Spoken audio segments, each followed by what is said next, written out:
देश मेरे तू जीता रहे, तूने शेर के बच्चे पाले। एक लाल हुआ बलिदान तो क्या 100 लाल तेरे रखवाले हैं। नमस्कार दोस्तों, स्वागत है आपका NABOE में। पहले तो हमले की बात क्या दृश्य सामने आ रहे हैं, आप ये सब जानते ही होंगे। हमारे एक जवान थे JCU, वो शहीद हो गए टेररिस्ट से लड़ते लड़ते। और वीरेंद्र नरवाल जी की बहन ये बोल रही है कि मेरा भाई 1.5 घंटे का जिंदा था, लेकिन कोई भी उनको मदद करने नहीं आया। वो नेवी के ऑफिसर थे और वो पहलगाम में घूमने जा रखे। और अगर आप सबको पता हो तो 26/11 में भी बहुत लोगों की मौत हुई थी, और वो इस जैसा या फिर इससे बड़ा एक हमला था जो कि वापस पाकिस्तान के टेररिस्ट ग्रुप ने कराया था। लेकिन उसके बाद आपको याद होगा कि कोई भी ऐसा एक्शन इंडिया ने नहीं किया था।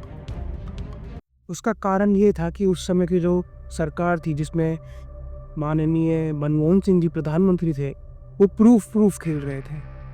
इसका मतलब ये है कि वो पाकिस्तान को प्रूफ पे प्रूफ भेज रहे थे, और पाकिस्तान की जुडिशल कोर्ट ने कहा कि हम इस प्रूफ को लिटरेचर मानते हैं और उसको कूड़े में फेंक दिया।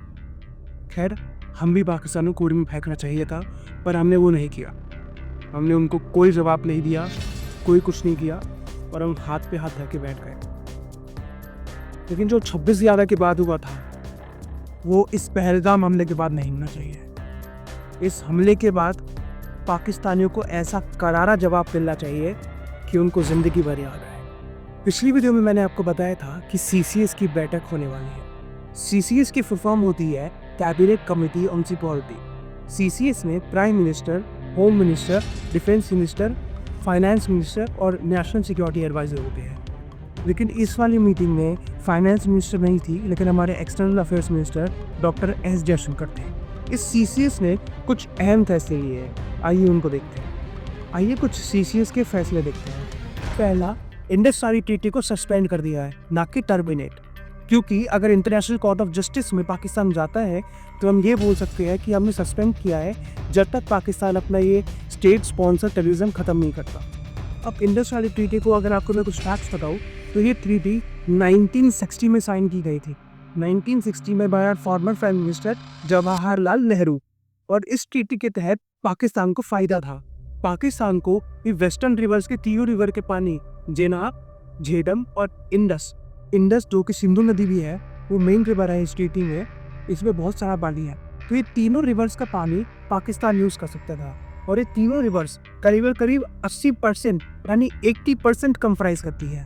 और साथ ही साथ रबी, ब्यास और सतलज जो कि ईस्टर्न रिवर्स है, ये इंडिया यूज़ कर रहा था। इसके 20% पानी है। ये बहुत ही अच्छा मूव है, क्योंकि इससे सिंध प्रोविंस जो पाकिस्तान का है, वहाँ पे पानी की बहुत किल्लत पड़ जाएगी। क्योंकि पंजाब प्रोविंस में पाकिस्तान बहुत सारा पानी रोक लेता है, और सिंध प्रोविंस पहुँचने तक वो पानी कम हो जाता है। अगर दूसरा फैसला CCS का है कि सारे पाकिस्तानियों को इंडिया से 48 घंटों में निकलना पड़ेगा। ये ऑलमोस्ट कंप्लीट हो चुका है। हमारे होम मिनिस्टर अमित शाह ने सारे चीफ मिनिस्टर्स को ऑर्डर दे दिया है कि आपकी स्टेट में जितने भी पाकिस्तानी हैं उनको जल्द से जल्द बाहर निकालें। इसमें बहुत सारे पाकिस्तानी रो रहे हैं कि आम नागरिकों को क्यों परेशान कर रहे हैं। पर हमारे जो पहलगाम में मरे थे वो आम नागरिक नहीं थे क्या? जब तो आतंकवादी में नहीं देखा कि वो आम नागरिक है क्या है। तीसरा फैसला CCS का है अटारी बॉर्डर क्लोज्ड। अटारी बॉर्डर पे जो सेरेमनी होती है और गेट खुल के हैंडशेक होती है ग्रीटिंग वाली, वो अब बंद कर दी गई है। और अटारी बॉर्डर पे अब जो सेरेमनी हो रही है उसमें गेट नहीं खुला है, और ना ही कोई फॉर्मल हैंडशेक हो रही है BCF के काउंटर पार्ट के साथ। फोर्थ है, हमारी इंडियन आर्मी, नेवी और एयरफोर्स तीनों हाई अलर्ट पे है, और इनकी बहुत सारे ऑपरेशंस भी चल रहे हैं जो हम अभी थोड़ी देर में देखते हैं। आपको एक और चीज़ बताऊँ तो all India political party meet रखी गई थी, जिसके चेयर थे हमारे डिफेंस मिनिस्टर राजनाथ सिंह, और उसमें हमारे अमित शाह होम मिनिस्टर भी प्रेजेंट थे। Basically all India political party meet जब कराई जाती है जब सारी पार्टीज़ को मिलकर किसी फैसले पे आना होता है, या फिर कोई देश का कलेक्टिव फैसला होता है। ऐसे ही इस मामले में कराई गई है, और हमारे LOP राहुल गांधी और राज्यसभा के भी LOP मल्लिकार्जुन खड़गे कांग्रेस से थे, और बहुत सारी पार्टी से अलग अलग नेता थे। आम आदमी पार्टी से संजय सिंह थे, और असाउद्दीन ओवैसी को भी बुलाया गया था। इस पॉलिटिकल पार्टी मीट में जितनी भी पार्टियां हैं उन सब ने गवर्नमेंट का समर्थन दिया है, और सारे फैसलों की मंजूरी दी है जो पाकिस्तान के अगेंस्ट ले सकती है गवर्नमेंट। और साथ ही साथ बीजेपी जो कि रूलिंग पार्टी है उन्होंने एडमिट किया है कि कोई ना कोई सिक्योरिटी लैप्स हुआ है, वरना हम इस टाइम वहाँ पे बैठे ही नहीं हैं। हमारे होम मिनिस्टर अमित शाह और फॉरेन मिनिस्टर एस जयशंकर ने प्रेसिडेंट को ब्रीफ किया है about the situation and what they are planning to do, क्योंकि president is also called the supreme commander of all forces. लेकिन इस वक्त हमारे प्रेसिडेंट इंडिया में नहीं है, क्योंकि वो वैटिकन सिटी गई है to attend funeral of Pope Francis, जो कि कैथलिक्स के लिए एक बहुत बड़े लीडर थे। By seeing all these things Pakistan is frustrated और वो इंडस वैली ट्रीटी को सस्पेंड करना एक्ट ऑफ वॉर कह रहे हैं। तो हमने तो कर दिया है सस्पेंड, तुम दिखाओ तो क्या कर सकते हो। तो पाकिस्तान ने क्या किया है, वो धमकी दे रहा है कि हम शिमला एग्रीमेंट ब्रेक कर देंगे। पहली बात तो शिमला एग्रीमेंट से हमें कोई फ़र्क नहीं पड़ता। शिमला एग्रीमेंट तुमने पहले ही तोड़ चुका है, अब क्या तोड़ोगे। शिमला एग्रीमेंट में लिखा है कि जो 93,000 फौजी तुमने इनके पकड़े थे वो हम इनको वापस दे रहे हैं। तो अगर तुमने ब्रेक कर दिया तो वापस ले आओ फौजी वो। और दूसरा उसमें लिखा है कि हमने सिंध में कुछ 13,000 स्क्वायर किलोमीटर का लैंड कब्जा लिया था, वो हमने इनको वापस दे दिया था। मेरे हिसाब से बहुत बड़ी गलती की थी हमने उस वक्त। हमें उन 93,000 फौजी और इस लैंड के बदले POK मांग लेना चाहिए था। लेकिन खैर जो बीत गई वो बात गई। पाकिस्तानियों के बड़े बड़े पेट वाले लाहौरी पंजाबी सोल्जर्स शैंडलर वाले लग्जरियस रूम में मीटिंग कर रहे हैं और इनको कोई फ़र्क नहीं पड़ता कि इंडस वैली ट्रीटी सस्पेंड करी या नहीं करी। इनके लिए लंदन में घर है, UK में घर है, इनके बच्चे वहाँ पढ़ रहे हैं। फ़र्क पड़ेगा आम नागरिकों को, जो कि फंडना भी चाहिए, तभी इनको अकल आएगी। एक पाकिस्तान कोई एक्स मिनिस्टर की न्यूज़ वायरल जा रही है, उसका कोई इंटरव्यू है स्काई न्यूज़ के साथ। उसमें वो कह रहा है कि we did this dirty work for West for 30 years, कुछ ऐसे कह रहा है। उसकी इंटरव्यू क्लिप देखो जरा। You do admit, sir, that Pakistan has had a long history of backing and supporting and training and funding these terrorist organizations. Well, we have been doing this dirty work for United States for about 3 decades, and West, including Britain. So that's your argument. तो ये अपने आप को खुद ही expose करने में लगे हुए हैं। और एक ट्वीट भी बहुत वायरल जा रहा है, वो कोई पाकिस्तान का सोल्जर है, एक्स सोल्जर है, वो कह रहा है कि जो पहलगाम में अटैक किया है ये आसिम मुनीर ने ही ऑर्डर किया था। ये है इनकी असली औकात और असली सच। और ये ढिंडोरा पीट रहे हैं कि 2 न्यूक्लियर देश के बीच लड़ाई हो जाएगी, ये हो जाएगा, वो हो जाएगा। ये सारा सिंपैथी लेने के लिए कि कोई आ जाए, बचा ले, बीच बचाव कर ले कि भाई लड़ाई मत करो, ताकि इंडिया को पता है अगर अटैक कर दिया तो इनकी केकड़ी निकल जाएगी सारी। तो इसलिए पहले न्यूक्लियर बोल लेते हैं ताकि कोई बीच में आ जाए। और हमारे इंडियन आर्मी ने इनके हाइड आउट ढूंढ ली है टेररिस्ट के, जहाँ ये खाना पका रहे थे और ये खाना वहाँ पे हाइड आउट छुप रखे थे। इनकी फ़ोटो देखिए जरा। तो ये इंडियन आर्मी ने ढूंढ लिया है कि ये लोग कहाँ पे रह रहे थे, क्या कर रहे थे। अब कुछ इनके टेररिस्ट के घर भी उड़ा दिया है और एक शायद कोई इनका टेररिस्ट ऑर्गेनाइजेशन कोई लीडर था, उसकी न्यूज़ देखिए, उसको मार दिया है इंडियन आर्मी ने। और इनके जो हमारे घर में जो कश्मीर पे कुछ लोग थे इनकी मदद कर रहे थे, उनके घर उड़ा दिए हैं। तो अब देखते हैं हमारी आर्मी, नेवी और एयरफोर्स क्या कर रही है। तो एयरफोर्स ने एक ट्रेनिंग स्टार्ट कर दी है आकर बंजाम से, नाम से ही आप समझ रहे होंगे। ये कहीं सेंट्रल एरिया में ट्रेनिंग चल रही है और बहुत सारे फाइटर प्लेन्स एयरफोर्स के की लोकेशंस पर हैं, जो कि पाकिस्तान से कुछ ही मिनट की दूरी पर है। हमारे पास बहुत ही एडवांस एयरक्राफ्ट हैं और राफेल, सुखोई और मिग। और हमारे पास बहुत सारे हेलीकॉप्टर्स हैं, लगभग 899 हेलीकॉप्टर से ज़्यादा की भी याद आ रहा है। और पाकिस्तान के नंबर बहुत कम है, एयरफोर्स में उनसे बहुत आगे है। खैर तीनों में आने हैं, पर मैं पहले एयरफोर्स की बात करता हूँ। दूसरा नेवी क्या कर रही है। नेवी एक्चुअली आपको पता होगा, आपने सुना होगा न्यूज़ कि INS विक्रांत जो कि हमारा जंगी बेड़ा है और एयरक्राफ्ट कैरियर है, जो उसको हमने अरब सागर में भेज दिया है, अरेबियन सी में। और ये पाकिस्तान के कराची पोर्ट के बिल्कुल पास खड़ा है। और INS सूरत हमारी एक नेवल शिप है, वहाँ से आपने एक वीडियो सर्विस कर रहा है, जो कि अभी आप स्क्रीन पे देख रहे होंगे। उससे हमने एक हमारी गाइडेड मिसाइल का टेस्ट भी किया है। और कुछ न्यूज़ तो ये भी आनी है कि 2 हमारी बहुत ही खतरनाक समुद्री जहाज अंडर वाटर चले गए हैं और पाकिस्तान की ओर बढ़ रहे हैं। मैं उनका नाम नहीं बताऊँगा, पर आप लोग गैस कर सकते हैं। नेवी में हम उनसे बहुत आगे है। हमारे पास 2 एयरक्राफ्ट कैरियर है, INS विक्रांत और विक्रमादित्य, और उनके पास 0 एयरक्राफ्ट कैरियर है। सबमरीन से भी हम उनसे आगे हैं। तो नेवी और एयरफोर्स दोनों में आगे हैं उनसे। अब आर्मी देखते हैं। आर्मी में LOC पे एक्टिविटी स्टार्ट कर दी है और हमारे जो आर्मी के चीफ हैं उपेंद्र द्विवेदी जी, वो JNK में ही कुछ निरीक्षण करने गए हैं, कुछ प्लानिंग करने गए हैं। आप सोच सकते हैं कि आप प्लानिंग करने गए हुए हो पाकिस्तान को उड़ाने की। तो LOC पे ये खबर आ रही है कि जो पाकिस्तानी सोल्जर्स थे वो फायरिंग कर रहे थे और इसके बदले इंडियन सोल्जर्स ने उनको मुंह तोड़ फायरिंग की है और उनको ऑलमोस्ट ख़त्म सा कर दिया है।